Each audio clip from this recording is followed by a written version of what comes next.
kita yang pertama di Bermuda.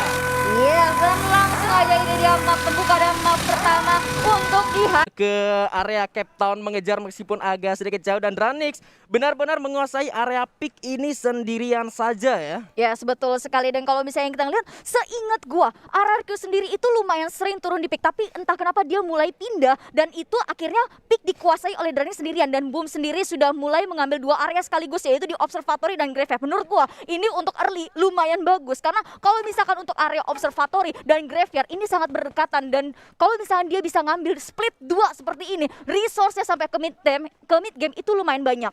Tapi ngomong-ngomong soal early nih, sudah ada dua tim yang turun berdekatan. Di sana sudah ada First Rider dan juga Kings Esports yang bakal berebut lootingan, dan ini harusnya mereka tahu satu sama lain untuk melihat keberadaan di manakah mereka ya. Ini bakal jadi was-was juga untuk First Rider maupun untuk Kings Esports itu sendiri. Ya, kalau misalnya kita ngomongin antara First Riders dan juga Kings Esports, ini adalah dua tim yang sama-sama butuh poin besar, dan kalau misalnya apalagi mereka ketemu berdua kayak gini dan ternyata mereka clash di awal, ini nggak akan baik untuk kedua belah pihak. Dan bener aja kalau misalnya kita lihat dari First Riders, begitu mereka menyadari di area yang mereka turunin ini ada orang, mereka mulai narik mundur. Objektif mereka yang pertama itu sudah beres, mereka menghindari perang di awal. Yes, dan kita pindahkan kali ini di sisi lain juga sudah ada anak-anak dari Bigetron Beat bersama dengan GGWP ID Esports yang sudah mulai masuk juga di sana. Anak-anak dari GGWP ID menuju ke arah Pocinok, dan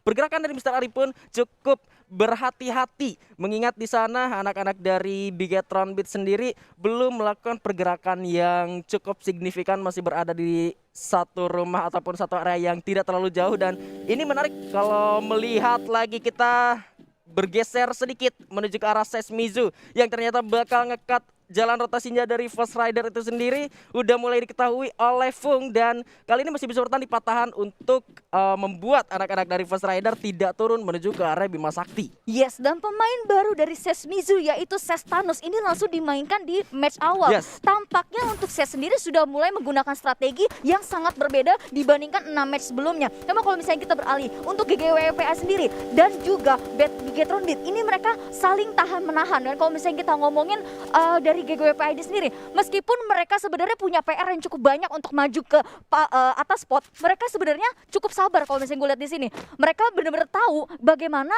ngontrol untuk situasi. Kalau misalnya mereka ngeliat Bigetron, ditahan dulu, biarin mereka bergerak tanpa mereka sadar ada orang, dan ternyata dari Evil sudah mulai melepaskan sedikit tembakan peringatan, seenggaknya untuk menjaga kompon yang dia punya supaya Bigetron ini lebih menjauh lagi. Yes, itu tadi dari Evil sendiri dia ngancurin vehicle yang tadi sempat dipakai sama anak-anak Bigetron Beat, dan sebetulnya mereka udah tahu satu sama lain. Tapi dari GGWP sendiri, kalau menurut gua mereka bakal masih kurang siap untuk melakukan fight, mengingat dari secara resource-nya sendiri salah satu playernya masih belum mendapatkan senjata jarak dekat untuk di fight, di commit masuk ke dalam rumah yang udah dihuni oleh Bigetron Beat. Yang kita lihat dari ancanya sendiri, dia sudah pakai Phase 2, HLM2, dan juga sudah ada senjata SMG, VSS, dan juga MP5 yang dipegang untuk fight. Lebih siap lagi tentunya Bigetron Beat untuk bertahan. Yes, dan GGWP ID sendiri juga sudah mengambil keputusan yang cukup bijak. Setelah mereka lihat mereka nggak bisa dapat openings, mereka juga punya resource yang menang daripada Bigetron Beat, mereka tarik mundur. Mereka cari area yang seenggaknya bisa memperkuat resource mereka. Yes, dan Bigetron Beat dengan resource yang mereka miliki, mereka sudah mulai ngeholding di area Pocinok, memastikan area sekitarnya itu aman untuk dihuni oleh Bigetron Beat itu sendiri. Dan kalau kita pindahkan lagi-lagi First Rider bakal bertemu dengan Kings kali ini dengan rotasi yang sama, masih berdekatan saja. Dan dari Kingsnya sendiri dengan menggunakan vehicle, mereka bisa lebih leluasa untuk menjelajahi area Bermuda. Iya, dan ternyata di sisi lain dari Boss Sniper sendiri sudah membuka tembakan ke arah Sesmizu. Yes, di mana ternyata Not Dan harus sudah direlakan dipulangkan ke lobby. Jojo. Bahkan Jojo juga sayang sekali harus di-end menjadi -2 player dari Sesmizu itu sendiri. Yes, ini benar-benar kabar yang nggak baik untuk Ses, karena sebenarnya mereka butuh poin untuk hari ini ya, seenggaknya untuk bisa memuncaki pot A. Dan kalau misalnya kita lihat akhirnya dari Ses, karena mereka sudah kehilangan setengah kekuatan mereka, mereka cuma memutuskan untuk berjaga di dalam satu tower, berharap dari Boss Nightmare ini nggak akan maju ngehantam mereka. Yes. Ini bakal jadi kerugian untuk Sesmizu ya. Jika kalau misalkan dari Boss Nightmare-nya ini benar-benar bisa ngurung pergerakan dari Sesmizu itu sendiri. Bahkan ternyata ada UAV nih yang masuk. Aduh, ini dia nih, ini yang gue tunggu untuk hari ini, mesin cepu, teman cepu kita. Gue seneng banget kalau ada manusia cepu kayak gini nih, bener-bener dikasih jelas. Sesi tinggal 2 nih bos, ANT kapan dateng kan? Nggak mau datengin nih, ini udah dikasih tahu nih persis ada 2 di sini lokasinya. Ayo sini deh. Gitu. Tapi ternyata baik dari kedua belah pihak mereka sabar banget. Kalau misalnya kita ngelihat untuk hari ini selama early game, semua tim benar-benar sabar banget kecuali setiap tembakan mereka itu seenggaknya bisa dapat satu objektif. Entah itu vehicle, entah itu mereka bisa dapetin satu knockdown. Dan kita akan beralih untuk Red Bull Rebellion. Mereka masih cukup masih roaming aja, pos-pos roaming, tapi ternyata tembakan sudah dilancarkan ke kendaraan mereka. Waduh, langsung hancur juga keronanya kali ini Mr. Home di posisi yang berbahaya. Bakal masuk terlebih dahulu menuju ke dalam rumah L dan bertahan tentunya untuk membuat satu pertahanan yang kuat. Menggulung medical kitnya terlebih dahulu. Kali ini Aero yang bakal menyerang. Ada satu headshot yang diberikan di mana Bang ini sudah memasang satu gol terlebih dahulu. Satu orang kru sudah berhasil di-knockdown. Bakal langsung masuk dengan PPP-nya. Koji harus sudah ter-knockdown. Bahkan Black ada di dalam posisi yang sekarat juga. Mencoba untuk menggulung terlebih dahulu, ternyata nggak ada waktu. Halcyon mengejar satu orang di sana. Satu orang dari RBR yang bakal dimajuin langsung oleh Halcyon. Berhasil didapatkan. Satu orang lagi Calvin. Udah kelihatan di sana. Ditembak. Terkena tulang rusuk sebelah kirinya. Calvin berlindung terlebih dahulu di balik satu batu. Tapi tembakan masih belum berhenti. Masih ada Glue Wall juga di sana. Dan Apollo di arah lain harus sudah berhasil di knockdown. Masih Calvin kali ini masih bisa bertahan. Bakal melarikan diri dari pertempuran. Satu kejutan yang merugikan untuk RBR. Karena di depan juga sudah ada Boom yang bakal menghadang. Masih belum ketahuan. Dilihat dulu. Kali ini coba untuk turun ke arah bawah. Jongkok menyembuhkan stepnya. Pak, punten slur. Punten Pak mau turun ke arah bawah karena Calvin sendirian harus mengamankan dirinya. Tapi dikejar ternyata Calvin di sana udah kelihatan oleh Marley nggak mau nembak ternyata. Ada mobil yang datang dari Aero mengejar satu orang dari Calvin. Bakal ditembak dari atas tapi Marley menembak ke arah bawah di sana. Satu orang Calvin berada dalam posisi yang berbahaya. Di atas juga ada orang Aero. Satu orang berhasil dapatkan oleh seorang Marley dan ternyata RBR harus puas di posisi ke-12. Boom berhasil dapat 1 poin eliminasi kali Marley mengejar satu mobil tengah hancur bakal sudah dihancurkan terlebih dahulu. Sudah hancur ditembak terkenakan sudah Halcyon. Bakal langsung di-end karena kalau nggak nggak ungu. Masih ada air juga di sana. Langsung dikejar. Baby. Banknya juga udah di sana. Aero harus dipuaskan di posisi ke-11. Sebenarnya kalau misalnya kita ngelihat dari war tadi, Boom itu bener-bener kehujanan keuntungan. Dan kalau misalnya tadi kita lihat untuk RBR sendiri, dia nggak siap ketika sudah didistract oleh mobilnya dikendarai oleh Halcyon. Mobilnya diputerin untuk di satu kompon dan akhirnya ini merusak pertahanan dari RBR. Ketika mereka terjebak di dalam satu rumah, 2 member dari Aerolf itu langsung masuk. Chrono sudah mulai dibuka masing-masing. Ini merusak untuk pertarungan jarak dekat. Dan akhirnya mau nggak mau dari RBR ngelihat ada Chrono di dalam, mereka langsung keluar berhamburan. Dan ini dimanfaatkan oleh member lainnya dari Aerowolf yang masuk semua ngeculik satu persatu. Calvin sendiri akhirnya mencoba menyelamatkan diri tapi udah apes banget. Dia lari ketemunya sama Boom yang lagi rotasi. Dan akhirnya Aerowolf melihat, oh ini sisa satu, kita kejar. Kita kejar tapi dia lupa. Ternyata dia juga nggak lihat ada orang di sekitarnya dia dan itu Boom. Dan Boom ketika dia memanfaatkan momentum, mereka punya high ground, mereka punya sutet. Dan sedangkan untuk Aerowolf sendiri sudah keburu kaget, kepisah 2. Mobil turun ke bawah, ke kompon bawah untuk dapetin satu Calvin. Dan akhirnya Boom tinggal nyayurin dari kanan kiri. Dan ini jadi menang plus-plus untuk Boom Esports. Plus-plus ya, langsung 5-5-nya dapat ama Boom ya. Betul. 4 player dari Aero sama 1 player dari RBR juga berhasil dilumatkan oleh Calvin. Dan zonanya kali ini sudah mulai update, Danger berada di bawah. Kita bakal lihat zona selanjutnya akan bergerak menuju ke sebelah Pickpot Chinook dan juga Factory, yang mana di sana sudah dihuni oleh banyak tim juga termasuk dari Bigetron yang tadi belum pindah tempat ya, masih stay di area Pochinok sebelah sana. Dan kali ini sudah terjadi social distancing juga antar banyak tim. Yes, kalau misalnya kita ngelihat untuk Gradek sendiri tadinya sudah turun di area pick, mereka sudah ngontrol area pick, semua resource pun sudah diambil, mereka turun ke area Pochinok dan ini membuat area Pochinok cukup padat. Ada 3 tim yang berada di sana dan kalau misalnya kita lihat tadi di bagian bawah ini masih ada GGWP yang tadinya sempat sebelahan di Pochinok dengan Bigetron tapi nggak bisa dapat apa-apa, akhirnya mundur dan mereka nahan. Tapi kalau misalnya kita ngelihat Kings Esports yang tadinya butuh banget poin, mereka bermain cukup pasif, mereka nahan, bahkan nahan di luar zona sedikit. Dan mereka punya PR yang cukup banyak untuk maju masuk ke dalam zona. Apalagi untuk jarak zona dari kiri ke tengahnya ini lumayan jauh. Dan kalau misalnya kita lihat untuk dari Dranik sendiri di area Pochinok, ketiga tim yang ngambil area Pochinok ini dari kiri, tengah, dan bawah, mereka cukup sabar. Mereka tahu masih sisa 10 tim, mereka butuh poin maksimal. Mereka nggak terlalu mau buka perang kecuali mereka benar-benar yakin bisa dapetin 1 poin kill. Karena kalau buka war juga di sana pasti bakal mengundang tim yang lain ya. Betul. Bakal mengundang tim yang lain masuk menjadi third-party juga. Dan kita melihat Araki Hades setelah dari Sentosa aman-aman aja, tidak ada gangguan apapun dengan vehicle-nya kali ini. Pelan-pelan masuk ke dalam zona, dan kalau misalkan Araki Hades meneruskan perjalanannya menuju ke area Pochinok dengan menggunakan 2 vehicle, ini bakal jadi distraksi yang kuat juga untuk ketiga tim yang dari tadi udah ngeholding areanya mereka di area Pochinok. Dan bahkan kalau yang gue lihat mungkin mobil yang digunakan oleh anak-anak Araki bener aja ternyata kedengaran sama Onyx Olympus yang kali ini sudah mengeluarkan tembakan untuk mengusir anak-anak dari Araki Hades. Yes, kalau misalnya ngelihat dari Araki Hades sendiri, tadinya dia berniat masuk ke Pochinok, cuman Kayaknya. begitu dia ngelihat ada summon drop yang diturunin, dia langsung belok ke kiri.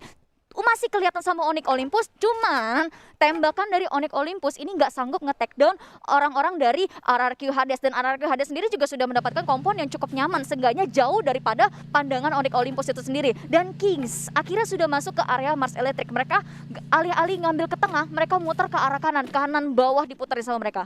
Yes, masih di area Mars Electric, dan dari Kings pun dari tadi dari awal ya masih menghindari fight di early, masih menghindari fight di awal karena mereka tahu itu bakalan jadi resiko yang gede juga, mengingat mereka butuh poin yang besar di matchday kali ini.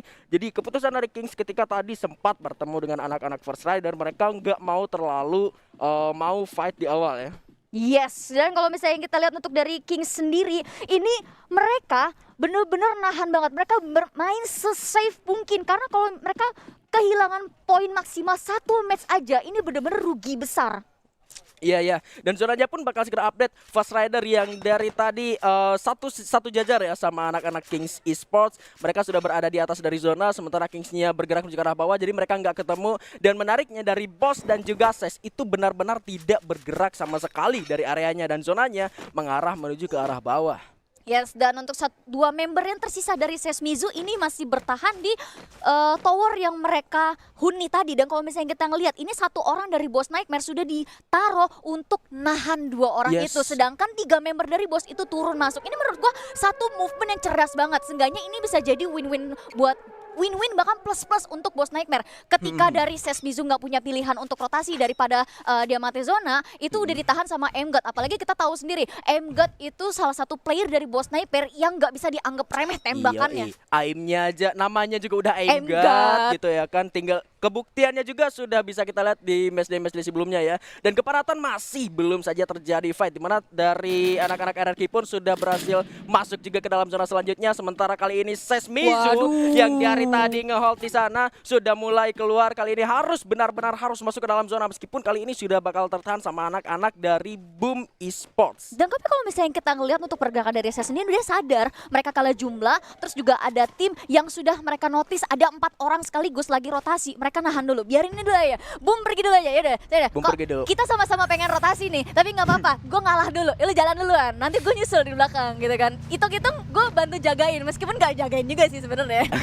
Dan ya sayangnya harus sedikit berkorban, harus tergigit zona terlebih dahulu. Dan kali ini jalan masuk dari Bombo ternyata harus dipotong oleh anak-anak dari Boss Nightmare. Suara tembakan sudah dikeluarkan, di mana Maybe mobilnya sudah terbakar, bersiap dengan double factor. Tapi Marley di arah lain sudah cukup sekarat, harus mendapatkan bala bantuan terlebih dahulu dengan Glos dan juga menggulung Miracle Kit-nya terlebih dahulu, di mana Maybe kali ini berupaya untuk menusuk masuk ke jantung pertahanan dari Boss. 2 orang dan dari Boom didapatkan oleh anak-anak di First Rider, di mana Haide berhasil melihat 1 orang Maybe di sana bakal bertahan. Ancam juga Haide melihat ke arah depan sana Alnova yang bakal ditembak, namun dari Alnova berada di posisi yang tersembunyi dari Haide. Dari lain juga RRQ sudah berhasil mendapatkan Straw Hat, bahkan motor ada Hades Mijo di arah lane harus sudah terbangkan ke lobby. Darko juga berhasil dapat poin killnya. RRQ Hades kali ini satu orang Valens harus berhasil di take down, bakal harus diselamatkan terlebih dahulu di mana Okaner bergerak keluar berhasil diselamatkan, di revive kembali Okaner. Coba di jumpsuit ke arah satu Blue di sana, satu orang killnya berhasil didapatkan, bahkan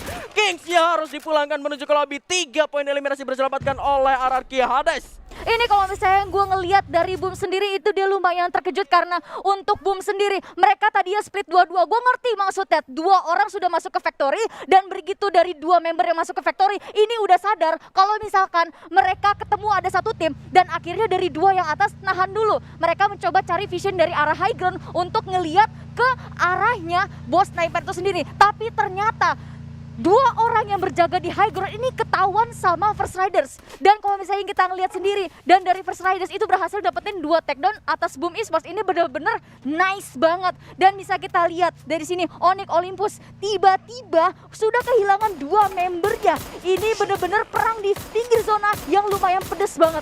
Yes, di arah lane kali ini Olympus pun masih belum mau nyerah, masih mau nembakin ke arah lawan-lawannya. BTR pun di sana masih ada Regar juga Anca di mana di arah lane Ombak berhasil mendapatkan 2 poin eliminasi sekaligus menjadi poin tambahan untuk anak-anak First Rider. Dranis kali ini berbentuk masuk di arah sebelah kirinya juga ada anak-anak dari Onyx Olympus di mana Hades pun kali ini bakal menyerang menuju ke salah satu tim di sana ada GGWP ID. Evol bakal terlihat di sana di satu garis bertembak namun masih butuhkan juga Razor bersama seorang Wiza di arah lainnya harusnya terkena dan Anca pun di arah lain harus sudah terkena dan Aibgo terjebak salah nyata bos Nightmare harus dipulangkan di posisi ke-7. Olympus masih bertahan, Wizanya hanya terdiam di balik pohon karena nggak punya medical kit. Terkena dan oleh Valens dari belakang. Bahkan kali ini Kaizonnya dipulangkan sekarang lobby. Maung masih bisa melemparkan satu bom terlebih dahulu, flashbang ternyata membutuhkan 2 orang Zixia dan juga Wiza yang kali ini masih bisa aman. Kakinya kelihatan, aduh itu jempol sebelah kanannya kelihatan, namun ternyata tembakan dari Maung masih belum berhasil mengenai seorang Wiza. Masih dengan 3 tim yang berada di luar zona kali ini belum berpindah, di mana Wizanya kali ini harus menggulung medical kitnya, minta medkit dulu dan Valens di arah lain ternyata harus berhasil dapat seorang Meron dengan baretanya. Regar sendirian kali ini berada di dalam duel terkunci sendirian. Regar digluolin, masuk dua-duanya dan Bigetron Beat harus puas di posisi ke-6. Wiza sudah tidak mampu menahan sakitnya zona seperti kenangan sang mantan kali ini. Maung pun harus terkena seorang Darkol di arah lain. Darkol dan juga kawan-kawan yang bakal menahan seorang Razor yang sendirian ngepronado. Olympus harus sudah tereliminasi. GGWP ID pun cukup nyayur kali ini. Danix di posisi 4 masih dengan 2 pilihan tersisa. Legalo terancam berhasil didapatkan. Anak-anak First Rider dari arah atas kali ini mengancam seluruh tim yang masih ada di bawah. Joker berhasil mengonfirm poin eliminasinya. Souza mulai melakukan rushing menuju ke arah dalam. Souza dengan M14-nya melihat-lihat di balik keluar kali bakal berkejar oleh Souza masuk ke dalam garasi. Satu orang di sana sekarang. Evolnya di dalam Chrono berhasil di backup. Ombak masuk, dapat killnya langsung dipulangkan ke lobby GGWP ID Sport. Masih ada Okaner di sana, bakal diras oleh First Rider bergerak keluar zona di jumpsuit terlebih dahulu. Ombak masih bisa, tapi ombaknya harus kena tank kali dan Darkol dari arah dekat. Ya itu dia, Ararki harus dipulangkan ke lobby dan Buya untuk First Riders. Luar biasa sekali, congratulations First Riders. Wow, ini benar-benar play yang nice banget dari First Riders. Gimana